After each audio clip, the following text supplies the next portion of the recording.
Mais uma vez, boa noite, irmãos. Estou aqui hoje, o pastor Arival deixou a igreja na minha mão. Você deixaria a sua igreja na mão do Paulo Júnior? O Arival teve um fim de semana bem desgastante, então por essa razão não está presente. Mas amém, o nosso Senhor está presente nos amparando, amém? Abre comigo no Salmo 146 novamente.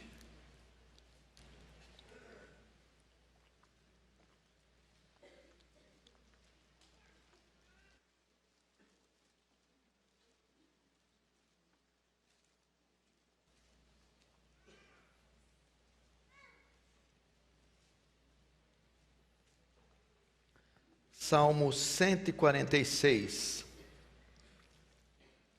No verso 3, o que diz?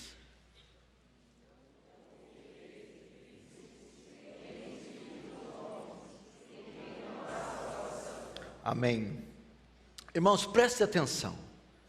Veja só o quão atual é este salmo e o quão onisciente Deus é, prevendo que nossa natureza tem inclinação para se apegar nos homens, para botar nossa confiança na criatura antes do Criador.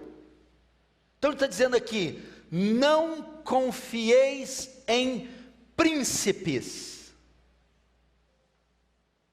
Vamos atualizar um pouquinho. Ele está dizendo: não confieis em governantes.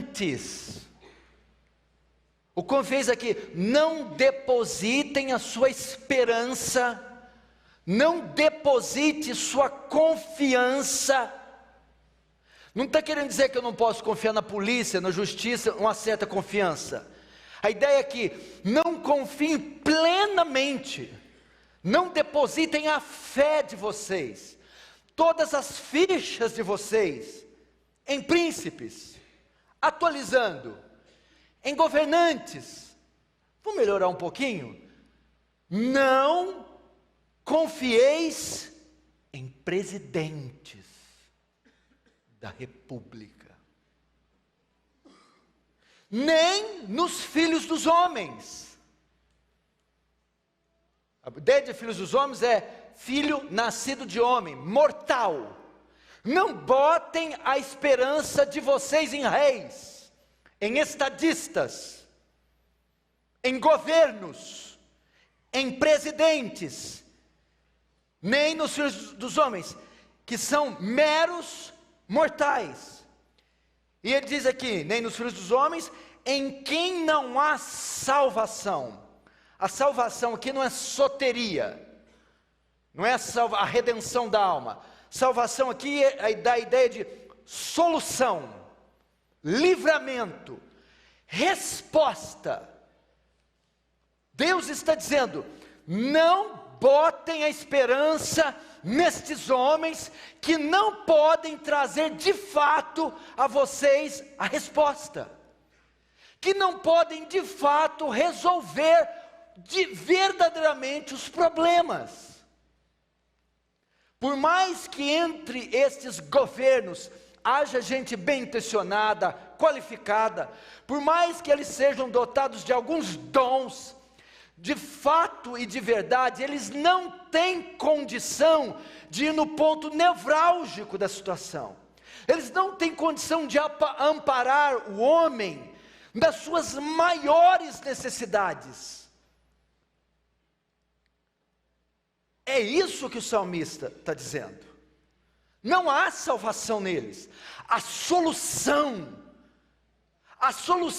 do problema, a solução para a nossa alma, a solução, meu irmão, a resposta que as nações, que o homem precisa, não virá deles, não virá dos políticos, estadistas, monarcas, nem dos governantes.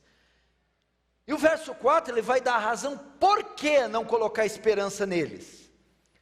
Sai-lhes o espírito e tornam ao pó, nesse mesmo dia perecem. Deus está dizendo, sabe por que vocês não podem colocar a esperança? Porque eles são frágeis.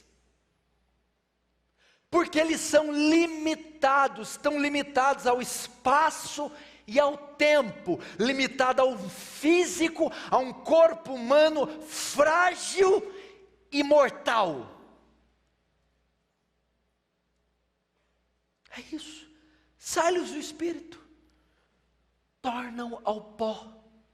Veja como o salmista coloca, como ele detalha a fragilidade deles.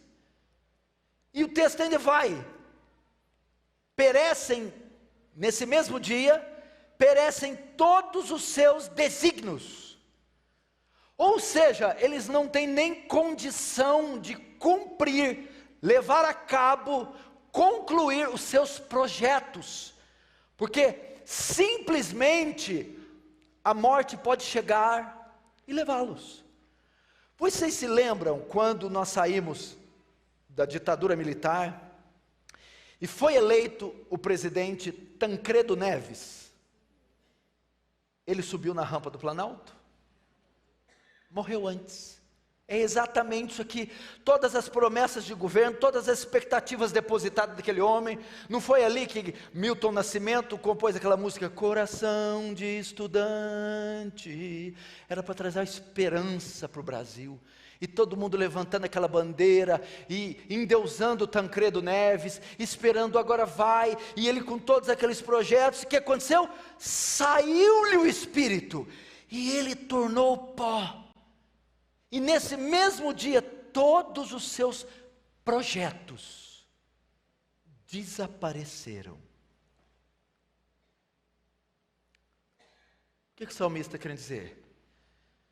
Aqueles que colocam esperança, colocam expectativa exagerada em governantes e em homens, vão se frustrar, porque eles são limitados, frágeis e são mortais.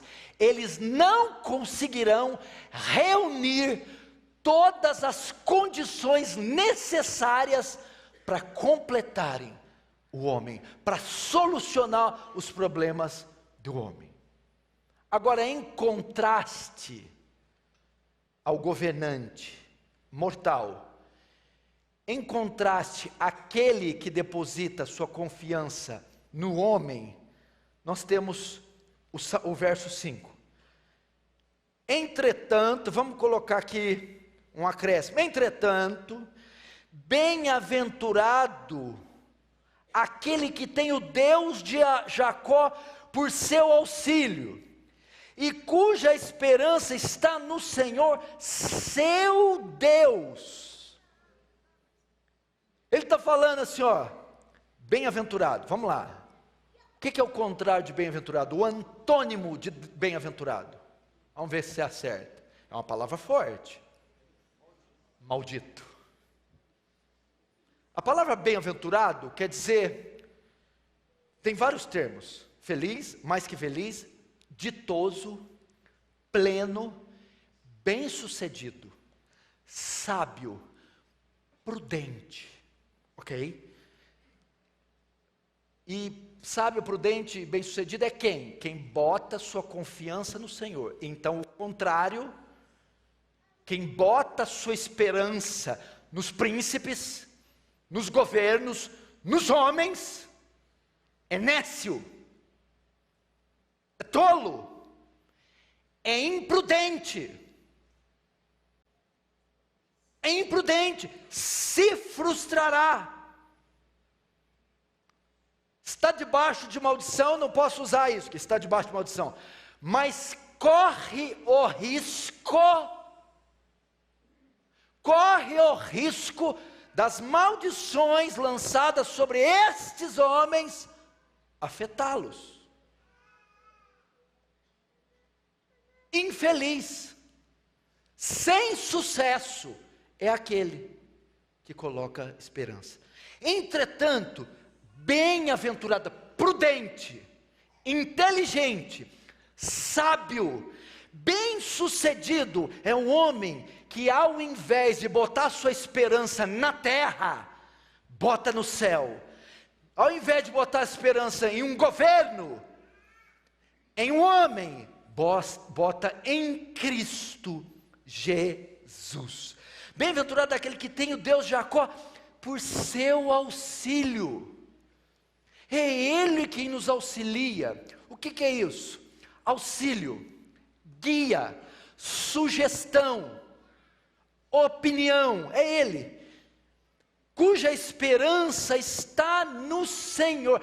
A nossa esperança, a palavra esperança é aquele que nutre uma expectativa ardente por algo, aquele que espera em alguém.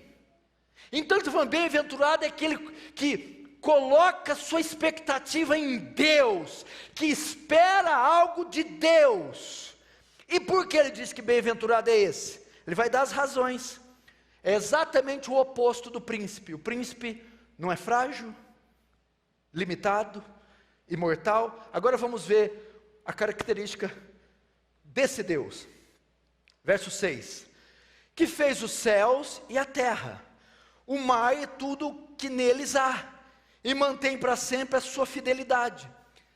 Diferente dos príncipes, este aqui não é mortal, é imortal. Diferente dos príncipes, esse aqui não é limitado, é ilimitado. Diferente dos homens que são frágeis, esse é todo poderoso. E o que eu estou vendo? Que os últimos fatos que ocorreram em nossa nação revelaram a identidade, a característica da igreja brasileira. E esta se mostrou terrena. Essa mostrou colocar sua confiança em homens. E por causa dos últimos acontecimentos, o que você viu? Muitos cristãos postando em suas redes, estou de luto, entraram em depressão, ficaram frustradas, porque empregaram, depositaram, colocaram sua esperança, sua confiança em um homem, em um governo, e após os últimos acontecimentos, estão todos abatidos e frustrados.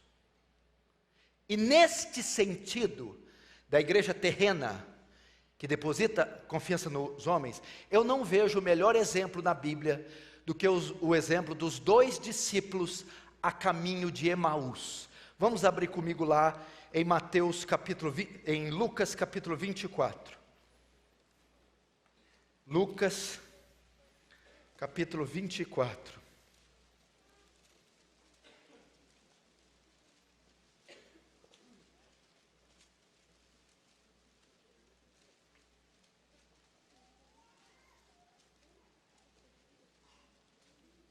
Lucas 24. Vamos ler o verso 13. Diz assim: naquele mesmo dia, 2 dos discípulos de Jesus, estavam de caminho para uma aldeia chamada Emaús, distante de Jerusalém 60 estádios ou 11 quilômetros. Naquele mesmo dia, que dia era esse? Aqui era o domingo da morte de Jesus. Domingo, segundo o calendário judaico, domingo de Páscoa. Neste dia, do verso 13, já faziam 3 dias que Jesus estava morto. Estes 2 discípulos estavam em Jerusalém. E após saber do todo ocorrido com Jesus, estavam deixando Jerusalém e caminhando de volta para Emaús, de onde provavelmente eles moravam, ok? Estavam em Jerusalém, e ao saber das notícias, estavam voltando para Emaús. verso 14. E iam conversando a respeito de todas as coisas sucedidas. Até aí. No caminho de Jerusalém para Emaús, esses dois discípulos estavam conversando acerca das últimas notícias. Quais eram as últimas notícias? A condição política daquele lugar estava empolvorosa. Eles estavam conversando a respeito das decisões que a corte romana e a corte judaica tinha tomado com relação a um rabino da Galileia. Ele tinha sido julgado, condenado e executado a uma pena de morte e morte de cruz. Então, o verso 14, eles estavam conversando acerca das notícias que estavam nas manchetes de todo o jornal de Israel. Eram o quê? Estava acontecendo um burburinho, as notícias estavam se espalhando, era de campo político. Alguma semelhança deles com a gente? Da mesma forma, nos últimos dias, as manchetes de todos os jornais do Brasil foram tomadas de espanto ao saber das últimas decisões da nossa Suprema Corte, soltando prisioneiros. Ou seja, está havendo uma oscilação política, uma balbúrdia política fenomenal em nossa nação, assim como eles. Essa é a discussão do momento. Essa é a notícia do momento. O cenário político está todo agitado, como também estava nesses dias, enquanto voltavam.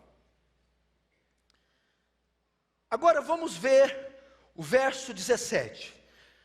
Vamos ver o 15, 16, 17. Aconteceu que enquanto conversava e discutia, o próprio Jesus se aproximou e ia com eles. E os seus olhos, porém, estavam como que impedidos de o reconhecer. Agora até aí. Põe o dedo aí e olhe para mim. Vamos ver qual foi a reação deles com as notícias. Qual o estado que eles se encontravam após receberem todas as notícias das manchetes de todos os jornais. 17. Então lhes perguntou Jesus: que é isso que vos preocupa? Então, primeiro, preocupação. E de que ides tratando à medida que caminhais? E eles pararam entristecidos, preocupados, entristecidos. As últimas notícias que eles receberam deixaram eles abatidos. Eles estavam abatidos e estavam profundamente tristes. Triste aqui pode dar a ideia de decepcionados. Jerusalém representava para eles o cumprimento dos sonhos, o triunfo, a conquista, a glória. Deixar Jerusalém e ir para Emaús significava derrota. Eles estavam voltando cabisbaixos, completamente frustrados, abatidos, desencorajados, tristes, em razão das notícias que eles ouviram, em razão das notícias que eles receberam. Quais notícias eram essas? Jesus Cristo, aquele que se dizia o Messias, o Redentor, o Restaurador, o Agregador de Israel, o Pacificador, esse Jesus Cristo havia sido condenado pela corte judaica e pela corte romana, e havia sido sentenciado à morte, e havia sido executado. Então veja só, as decisões das cortes, tanto judaica quanto romanas, em condenar Jesus à morte, causou neles um profundo abatimento. Ok? Agora vamos ver a causa, a razão da decepção. Por que eles ficaram tão decepcionados? Mas antes de irmos para lá, eu também posso dizer que a mesma coisa aconteceu aqui no Brasil.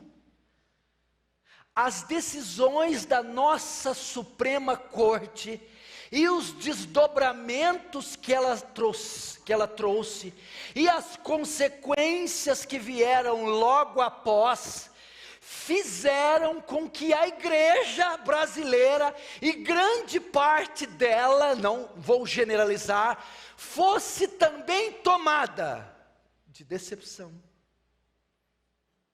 de tristeza, de frustração. Estou de luto, acabou para mim, vou mudar desse país. Foi exatamente esses os testemunhos que nós estamos vendo, alguns pastores, igrejas, cristãos em todo o território brasileiro dar. Essa tem sido a postura. Parece que o mundo acabou, todos os sonhos e esperanças acabaram depois do que ocorreu em nossa nação. Agora, por que foram tomados de abatimento? Por que foram tomados de frustração? Vamos ver a causa. Verso 18. Um, porém, chamado Cleopas, respondeu dizendo: és o único, porventura, que, tendo estado em Jerusalém, ignoras as ocorrências desses últimos dias? Ele lhe perguntou quais, é uma pergunta retórica, só para prová-los. E explicaram, agora vamos dizer a razão. O que aconteceu a Jesus, o Nazareno, que era varão, profeta, poderoso em obras e palavras diante de Deus e de todo o povo. E como os principais sacerdotes e as nossas autoridades o entregaram para ser condenado à morte e o crucificaram. Agora o 21 é a causa, veja só. Ora, nós esperávamos que fosse ele quem havia de redimir Israel. Mas depois de tudo isso, e já este o terceiro dia, desde que tais coisas se sucederam, qual era o motivo do abatimento e da prostração? O 21 diz: ora, esperávamos que fosse ele que havia de redimir Israel. Pensávamos que ele ia conquistar Roma. Achávamos que ele ia tomar o trono de César. Achávamos que ele ia voltar, colocar Israel em uma hegemonia política. Achávamos que ele ia trazer novamente a glória que um dia foi de Davi e Salomão a Israel. Achávamos que ele ia liderar uma revolta armada, derrubar o Império Romano, sentar no trono de César e trazer a nós estabilidade política, estabilidade econômica, estabilidade financeira. Achávamos que ele era um super guerreiro, que ele era um estadista, que ele era um líder militar, e ia dar a nós a vitória. Mas ele morreu. Ele morreu. Vocês estão entendendo? Eles foram tomados de frustração, porque achavam que Jesus iria reinar aqui. Achava que o reino dele seria aqui. Que ele tomaria o trono de César e governaria aqui, colocando Israel em destaque mundial.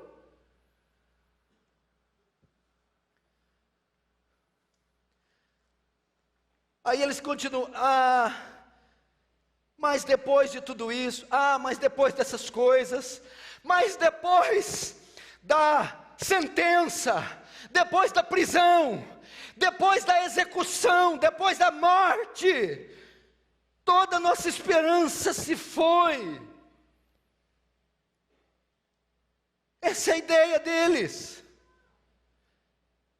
O que acontece? Irmãos, eles tinham uma ideia errada, equivocada do Messias.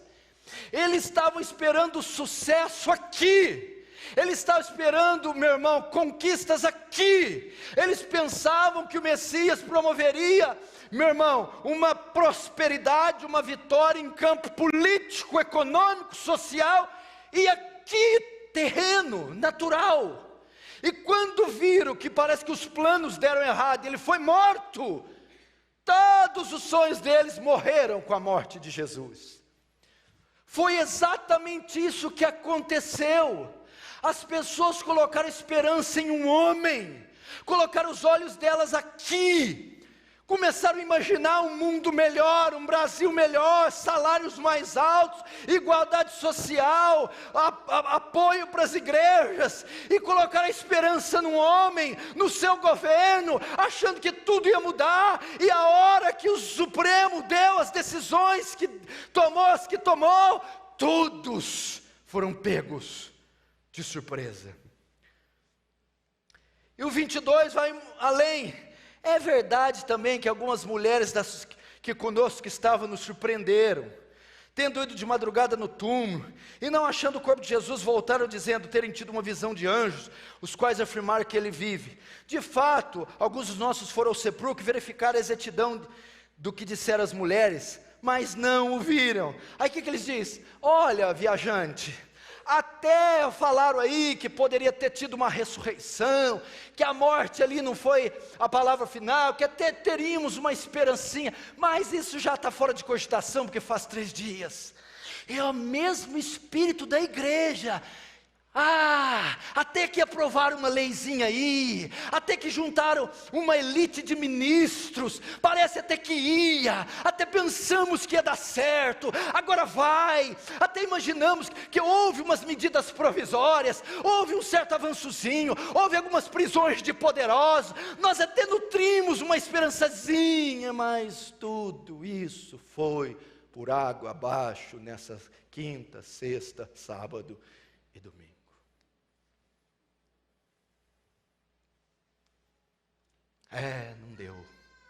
Não deu para nós, acabou. E olha que ele até tem Messias no nome dele.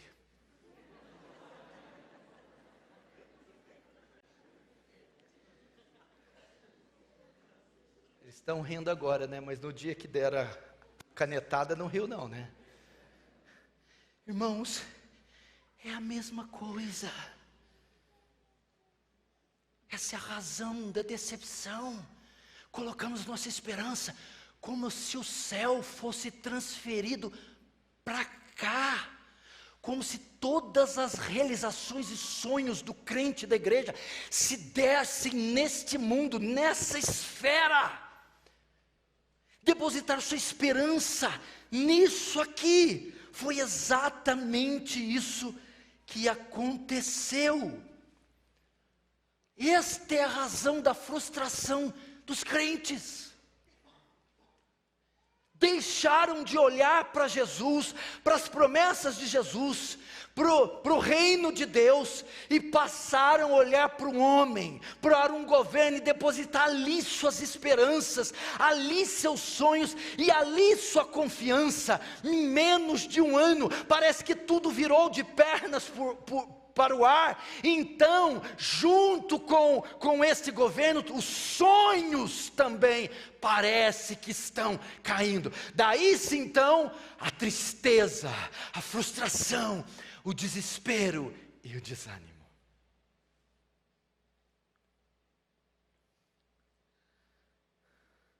Agora Jesus vai dar a opinião dele, o que ele acha dessa igreja materialista, terrena, que coloca sua confiança em homens, E Jesus vai dar a opinião dele, o que ele acha de um crente em uma igreja ficar abalado desse jeito por conta de um governo, frustrado, triste, decepcionado em razão de um governo não ter dado certo.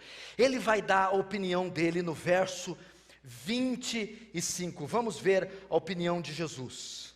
Então lhes disse Jesus: ó nécios e tardos de coração, para crer em tudo que os profetas disseram.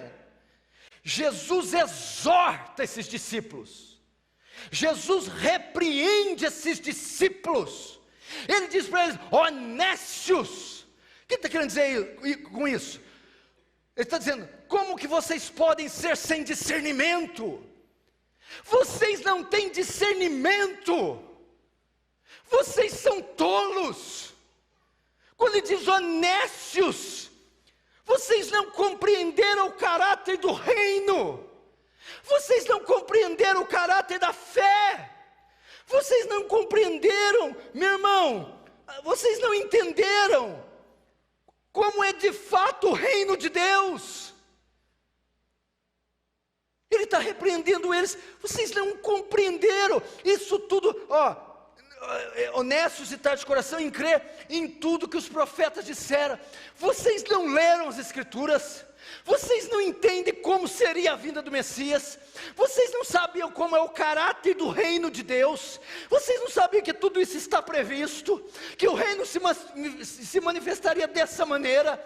Como é que pode então vocês estarem frustrados e tristes por não ter visto uma vitória política, militar e econômica? É isso que ele está dizendo. Honestos, irmãos, a mesma sorte nós tivemos assim, agimos como pessoas sem discernimento, carnais, pessoas que estão dependendo mais do homem do que de Deus, mais da terra do que do céu, e isso provoca a ira de Deus, ao ponto de dizer: honestos, vocês não entenderam que o reino de Deus não é comida nem bebida, vocês não entenderam que o reino de Deus não se manifestará na plenitude nessa terra, vocês não entenderam que o Messias não é um líder político nem militar, vocês não entenderam que a reforma que ele veio fazer não é externa, é interna, que o reino veio para ser colocado no coração e não na espada.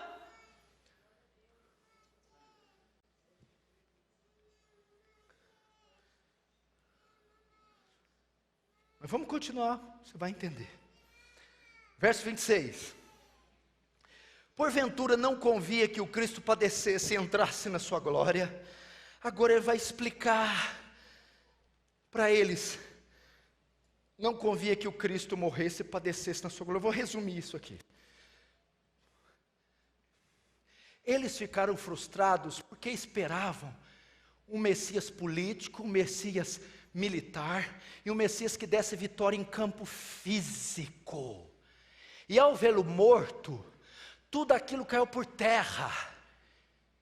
E Jesus o repreende, que eles estavam com a compreensão errada do ministério do Messias e do reino. E quando vai dizer não convia que o Cristo padecesse e entrasse na sua glória, entra na sua glória o quê? No seu reino. Jesus está dizendo: honestos, o meu reino não é desse mundo, o meu reino não é dessa terra. Eu não prometi sucesso financeiro, sucesso material, sucesso político, sucesso econômico para aqueles que me seguissem. O meu reino não é desse mundo. A reforma que eu vim promover não é armada, não é sociopolítica. A reforma que eu vim promover é orgânica, é no interior, é no coração. Eu não vim redimir vocês, eu não vim redimir vocês da tirania de Roma, eu vim redimir vocês do pecado. Eu não vim redimir vocês da mão de Nero, eu vim redimir vocês da mão de Satanás. Eu não vim preparar tronos humanos para vocês, mas tronos celestes.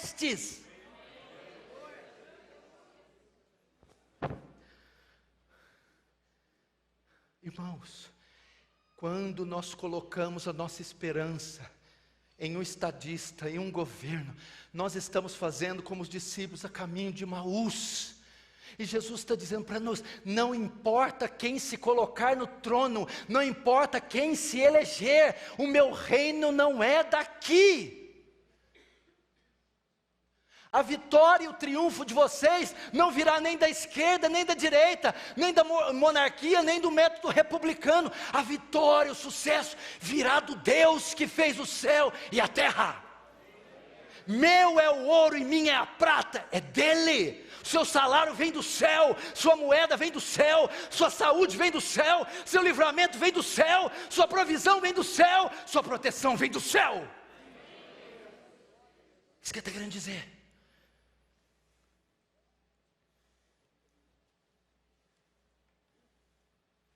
O reino dele não é daqui. E ele está muito bravo, falando: meu Deus, quanta pretensão desse povo. Esperar que tudo se resolveria com a candidatura de um homem. Colocaram toda a esperança e agora estão frustrados, decepcionados, tristes, deprimidos. Porque esperavam o quê? O que vocês esperavam? Vou para o Pai preparar moradas, quando eu for, voltarei outra vez para onde que eu estou, estejai vós também. Nossas moradas são celestes.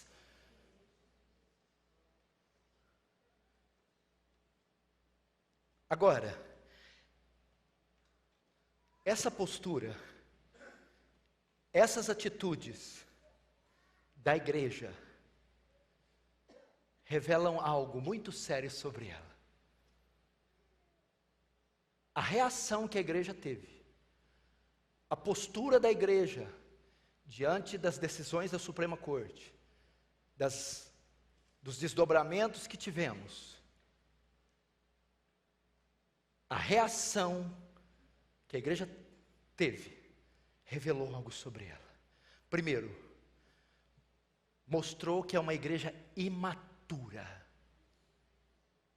Uma igreja imatura na fé. Uma igreja que não sabe lidar com a oposição, com o contraditório, com a perseguição, uma vez que em 2000 anos de história de igreja, essa sempre foi a marca: perseguição. Segundo, mostra também a característica da igreja. Segunda revelação que isso traz da igreja: uma igreja superficial, que não tem profundidade bíblica, histórica, doutrinária e teológica. Superficial. Crentes que conhecem só a superfície da fé que dizem professar. Não conhece profundamente o seu Redentor, o seu Salvador e o caráter da fé cristã. Terceiro, revelou-se uma igreja incrédula, que abate qualquer sinal de perigo, que não sabe exercitar a sua fé e confiar no seu Deus para o que der e vier. Incrédula, morrendo de medo de uma caneta Bic. Morrendo de medo. Quarto, revelou ser uma igreja terrena e materialista, porque queria os benefícios de medidas provisórias. Que benefício um governo dá? Por melhor que ele seja, é só em campo natural, meu filho. Salário, emprego, bolsas. Nós queremos isso aí, pastor. Negócio de orar, jejuar, Espírito Santo, não está com nada não. Quero comprar roupa de grife. Quero garantir meu sustento. Revelou.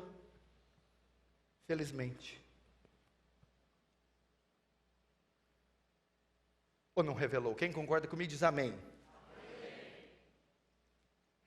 E nós estamos igualzinhos os discípulos a caminho de Emaús, indo embora, deixa Jerusalém, decepcionados com a fé, com a graça, com o evangelho, com o ministério, e voltando. para Emaús. Qual é a solução para essa crise existencial que a igreja está passando por causa desse negocinho? Vem cá, e se isso aí for tudo causado por Deus, é providência divina? Por quê? A igreja brasileira nunca experimentou uma visitação bem extensa da parte de Deus, um avivamento. A igreja brasileira nunca passou por perseguição, sempre foi essa aguinha com açúcar, se empurrar com a barriga, sempre ela foi uma igreja gorda, próspera, tudo fácil, tudo, por isso é uma igreja superficial, por isso que é uma fezinha superficial. Quem sabe Deus não está providenciando isso, para passar pela fornalha da aflição, e purificar como ouro, meu irmão, que passa pelo fogo, hein? Porque a perseguição, vai ver a história dos crentes, os morávios, os valdenses, os puritanos, os crentes do primeiro século, os crentes do Oriente Médio, são os crentes na história mais robustos, de fé mais viva, de testemunho mais intenso. Vai ver a causa, eles sempre viveram debaixo de ferrenha perseguição, debaixo de julgos totalitários, que os passaram pela peneira, que os passaram pela fornalha da aflição, e robusteceram a sua fé. A igreja brasileira não experimentou isso ainda, infelizmente. Quem sabe não seja a hora de experimentarmos isso. Vamos continuar. A solução, qual é a solução para essa crise? Verso 27. E começando por Moisés, discorrendo por todos os profetas, expunha-lhes o que a Escritura, expunha-lhes o que a seu respeito constava em todas as Escrituras. Meu irmão, qual é a solução para essa crise existencial da igreja? Um retorno às Escrituras, um retorno às profecias bíblicas. Isso só acontece porque temos uma igreja analfabeta da Bíblia, que não sabe defender a sua fé, responder à razão da sua fé, que não maneja bem a espada do Espírito. Porque eles estavam, veja só, porque eles estavam todos ansiosos, temerosos, frustrados, porque eles estavam se baseando nas notícias, nas últimas notícias, nas informações, nas manchetes dos jornais, e aquele acúmulo de informação, e aquele acúmulo de notícias. Espera aí que soltou a fita aqui, aí vai dar, falta 10 minutos para acabar. Não olha no relógio, não é 30.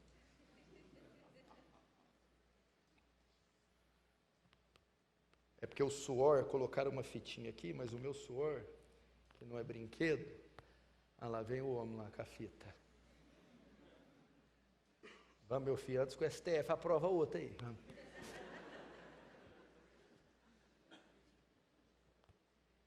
Enxuguei aqui.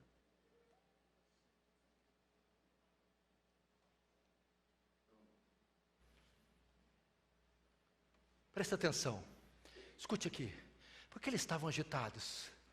Veja só, se a solução para a crise é o retorno às Escrituras, a causa da crise é o quê? Você não soube das últimas notícias, que o varão, profeta, Jesus, poderoso, em obras e milagres, e já no último dia, as manchetes, as notícias, deixaram eles agitados, ansiosos, frustrados, tristes. Sabe que você está assim? Fica o dia inteiro ouvindo a Jovem Pan, fica ouvindo Marco Antônio Villa, a Joyce Hasselman, fica ouvindo o William Bonner, fica ouvindo informação, notícia, informação, e é lógico, possuído de tanta tragédia, dessa mídia sangrenta, dessa mídia que explora o caos, você vai abater sua fé. Agora o Jesus diz, não, volte para a Escritura, é o que a Escritura diz, é o que a Escritura diz do mundo, é o que a Escritura diz do homem, é o que a Escritura diz do governo, é o que a Escritura diz de Cristo, que diz do reino. Então a fé de vocês será erguida. Tire os olhos dos gurus das ciências sociais, dos gurus da informação, dos filósofos, dos estadistas, desses que ficam especulando, e deixam a igreja aflita, deixam a igreja abatida, deixam a igreja ansiosa, e deixam a igreja incrédula. Volte para as Escrituras. Aí o que Jesus fez? Não tem nada a ver o jeito que vocês estão pensando, vocês não entenderam nada. E ele abriu a Escritura e começou a dizer, nécios, não convinha que Cristo se fizesse carne? Sim. Não convinha que o reino seria colocado no coração? Lembra de Isaías, lembra de Jeremias 31, 32, lembra de Ezequiel 36, eis que faço uma nova aliança com vós, ó casa de Israel, não como aquela que fiz com vossos pais, mas de colocar minhas leis no vosso coração, e o meu espírito. É verdade, a reforma é interna, o reino é interno, o reino não é aqui, é um resgate para novos céus e nova terra. Ele explicou a eles, não havia nada de errado com a morte do Messias, estava tudo planejado, só que ele não iria reinar aqui, ele iria transformar vocês, buscar vocês e reinar lá nos céus. Após a palavra que Jesus deu a eles, após retornar às Escrituras, veja agora, a frustração saindo, a tristeza saindo, e a paz retornando a eles. Veja, verso 31. Então, depois que ele leu, comeu o pão com eles. Então se lhe abriram os olhos e o reconheceram, mas ele desapareceu da presença deles. Verso 32, e disseram um ao outro, porventura não nos ardia o coração, quando ele pelo caminho nos falava, quando nos expunha as Escrituras. Olha só o 33, e na mesma hora levantaram-se e voltaram para Jerusalém, onde acharam reunidos 11 outros com eles. Veja só o que aconteceu, por causa das notícias, eles ficaram abatidos, frustrados, deixaram Jerusalém e voltaram para Emaús. Por que voltaram? Porque tinha uma visão errada do reino, do caráter do reino, achar que reino é só cura, é só milagre, é o surdo ouvir, o cego ver, é o caroço ser vomitado, é casa própria, casamento, felicidade, unção, poder. Mas eu vi que não era assim, então voltaram frustrados. Mas quando ele expôs e ensinou o verdadeiro caráter do reino, o ofício do Messias diz, meu reino não é daqui. O que eles fizeram? Tomados de alegria, de força, voltaram para Jerusalém. Veja só, Jerusalém não havia mudado nada. Ainda estavam rumores de morte naquele lugar, ainda estava Roma perseguindo eles, estavam os judeus. Então o cenário político, econômico, religioso não mudou, mas o conceito deles com relação àquilo mudou, o conceito deles com relação à fé mudou, e agora eles podem voltar e dizer, não tem nada de errado com essas leis, com essa execução, isso tudo estava dentro do plano de Deus, Deus é soberano e governa com perfeição, tudo está no controle dele. Eles voltaram. O que essas palavras querem dizer para nós, meu irmão? Ainda que essas leis tenham sido aprovadas, que essas decisões tenham sido tomadas, ainda que injustos tenham sido soltos, ainda que tudo esteja conspirando contrário à justiça, Deus é soberano e todas as coisas cooperam para o bem daqueles que amam a Deus. Não temas! Isso que está dizendo, eu estou no trono. Daniel diz assim que Deus estabelece reis e remove reis, estabelece leis e remove leis. Então, mesmo não mudando da perspectiva social, econômica, política, mesmo as leis sendo aprovadas contrariando a fé e a justiça, não precisamos temer. Nosso mundo não é daqui, nosso reino não é daqui, e se nós precisarmos de livramento, teremos livramento, provisão, teremos provisão, proteção, teremos proteção, meu irmão. Não temas. Não temas. Não temas. Isso que Deus está nos dizer. Bote sua confiança em mim. Bote sua esperança em mim. Os olhos deles se abriram e eles compreenderam.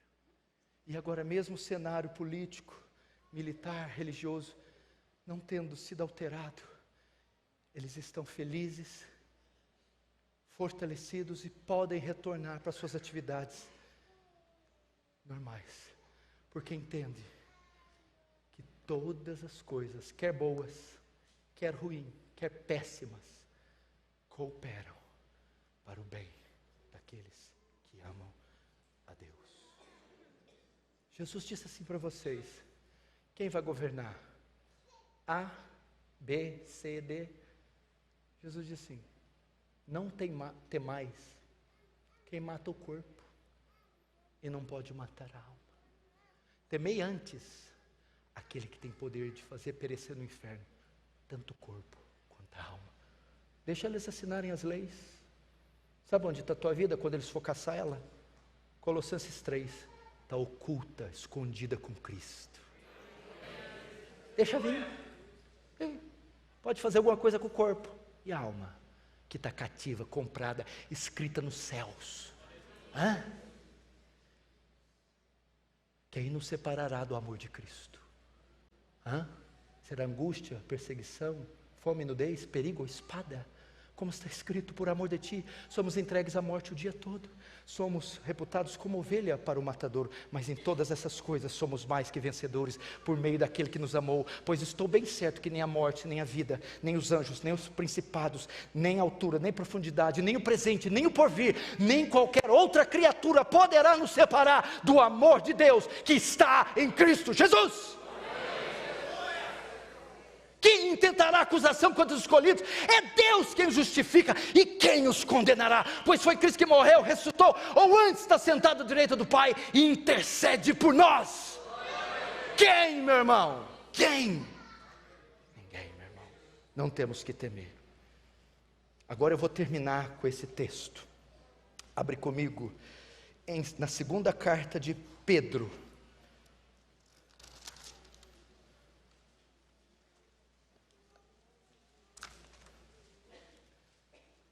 Segunda carta de Pedro, capítulo 3.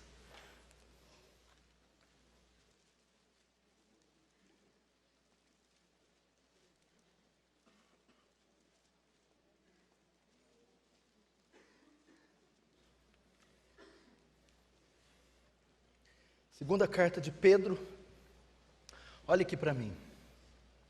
Põe o dedo aí no capítulo 3.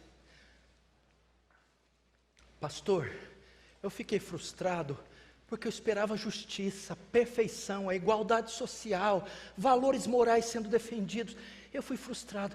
Meu irmão, enquanto aqui, alguém pode tocar teclado e já começar agora? Enquanto aqui você nunca verá isso. Nem que o apóstolo Paulo fosse o governador. É impossível. Colocar suas expectativas aqui é a coisa mais nécia que alguém pode fazer. Isso que você talvez desejou e colocou em um homem, só se encontra em um lugar. Vamos ler o verso 12. Bom, nós vamos esperar e apressando a vinda do dia de Deus, por causa do qual os céus incendiados serão desfeitos, e os elementos abrasados se derreterão. Olha só o 13. Nós, porém é quem? A igreja, eu, você, nós, porém, segundo a sua promessa, esperamos novos céus e nova terra, nos quais habita É lá que habita a justiça, meu irmão. Não esperamos uma lei ser aprovada, um impeachment, um Messias terreno, mas esperamos novos céus e nova terra, porque é lá que habita a justiça, a integridade, a verdade, é lá, meu irmão.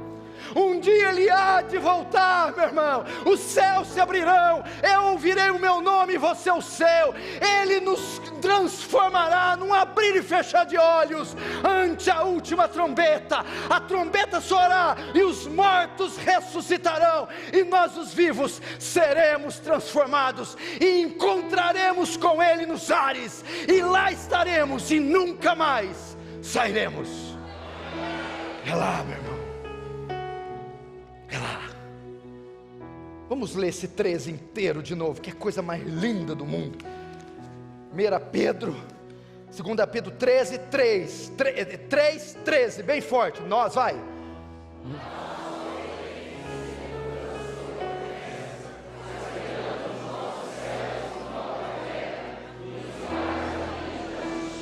Dá um aplauso bem forte ao Senhor.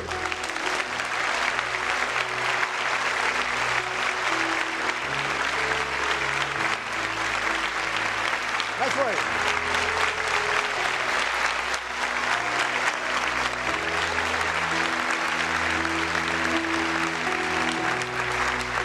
A Ele a glória, a Ele a honra, a Ele o louvor. Ele é o verdadeiro presidente, o verdadeiro monarca, o verdadeiro príncipe, o verdadeiro governante. É Ele que é justo, perfeito, e é Ele que julga a nossa causa, a sua causa. A Ele a glória, a Ele o louvor. Amém? Vamos colocar de pé, vamos cantar esse louvor com esse grupo.